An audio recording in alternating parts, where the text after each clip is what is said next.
anyway, so I was like, all right, I want to know what time my son is going to be born. But there were no clocks in the operating theatre. I made the mistake of looking at the anaesthetist's watch. Now, most people, when they see you looking at their watch, they go, aha, you want to know what time it is. And they might leave the watch there, or they might tell you the time.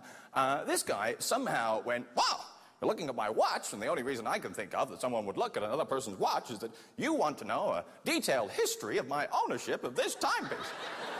About it in 1958. You know, I was a young man then, if I may say young, and it was in Switzerland. And, of course, it was called Switzerland back then. It was called... And a part of me, I was thinking, wow, I can totally see why you ended up in a job where you put people to sleep for a living. Well, we're at that point. We did just get married recently. We needed an excuse to go to Vegas. But we have been together for a really long time.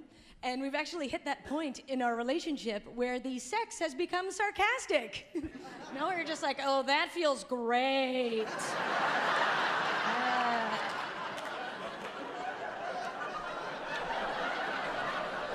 No, put my leg there. I want it to fall asleep.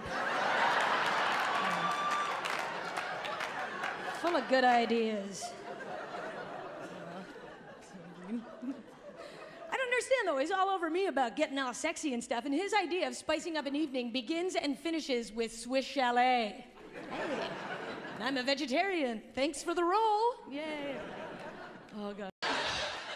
So when I was a kid, I was, I guess, a bit of a comic book nerd. I loved all the superheroes, and they're crazy popular now. You know, all the Spider-Man movies and all Iron Man and all that stuff.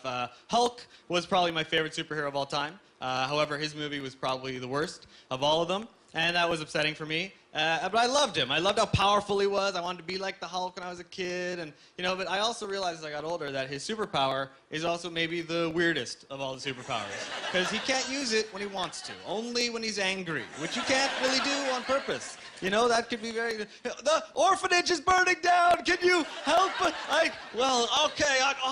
That doesn't really make me angry. Banana, banana, banana, banana. No. Whoa. There was no singing. It is, as Randy said, no. Bye, honestly. That was crazy, man. What do they know about talent anyway, huh? Tell me this, Santa Maria Consuela. I cannot believe I canceled my pedicure appointment for this.